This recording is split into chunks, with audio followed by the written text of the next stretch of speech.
sacristy.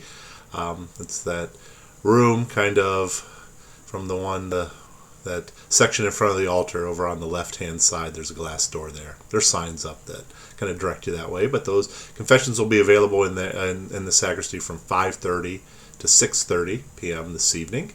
And then we will have the Rosary live streamed at 7 p.m. So if you can join us for those things this evening, that's what's coming up today. Then tomorrow we do have a couple things too. We have confessions from 7 a.m. to 8 a.m. and then Mass will be live streamed at noon. That will come to us from St. Michael's. And then coming up this weekend, we have kind of our same schedule too, with church open on Saturday from 1 to 4:30, confessions from 3 to 4:30, and then Sunday morning, 8:30 a.m., live stream Mass. And then the church, St. John the Baptist Church, is open from 10 till 2. So that's just, we're going to try to follow kind of that same schedule for the next 3 weeks, and we'll then see where we are after that. And so maybe locations from live streaming things we may be adjusted. Oh, then also too, wanted to mention Friday evening at 6:30 p.m. We'll have evening prayer prayed, Liturgy of the Hours, evening prayer on Friday evening instead of Stations of the Cross. So kind of the same times, but maybe different locations and different devotions or activities in the next 3 weeks. As we continue to celebrate really Easter, this week from Easter to Divine Mercy Sunday, we call the octave of Easter. And the church really kind of asks us to celebrate every day this week, kind of like an Easter Sunday celebration too. Mass is very similar that way too. But we're hearing a lot of the resurrection accounts all throughout this week.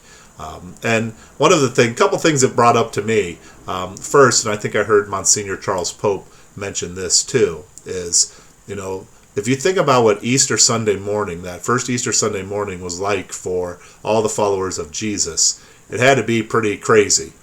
People are coming and going from the tomb. There's reports, that the tomb is empty. Probably everybody is coming back with different details of things they've experienced. So I think that's why the 4 gospel accounts have slightly different details to them. They all have the basic that the tomb is empty, Jesus is alive. But everybody probably was experiencing that a little bit differently, so had little different details or things that they remembered or experienced.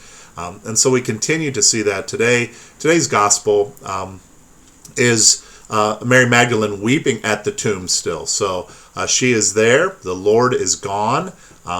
She hasn't probably quite wrapped her head around the idea of the resurrection yet. And Jesus appears to her.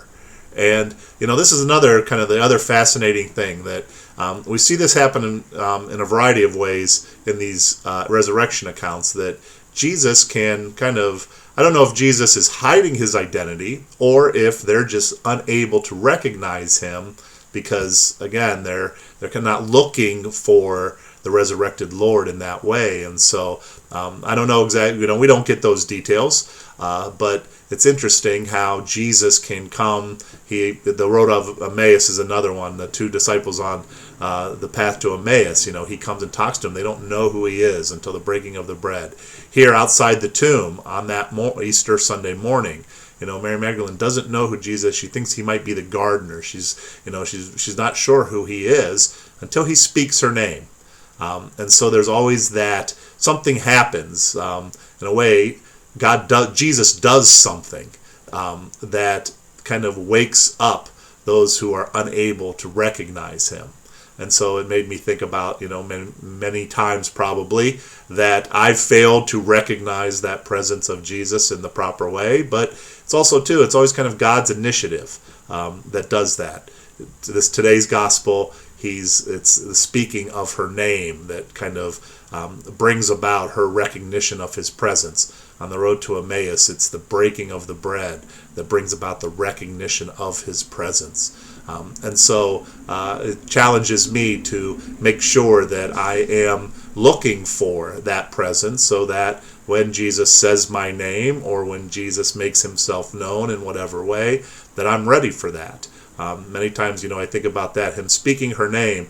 I'm wondering how many times maybe Jesus has spoken my name and I've just kind of missed it. It probably has to yell too many times to try to get my attention. So during this Easter octave, it's a good time to reflect, I think, a little bit about, what the disciples had to go through, that the followers of Jesus that morning and even into that evening, just trying to, kind of wrap their heads around what had happened. We get 2,000 years of history. We get a week to kind of process it ourselves, and much longer we get really our entire lives. So we want to take advantage of that, and we want to tune our hearts, our minds, our eyes, our ears to that presence of Jesus, so that when he makes himself known, we're able to recognize him. So a very happy Easter Tuesday to everyone. Christ is risen. Alleluia. He is risen indeed.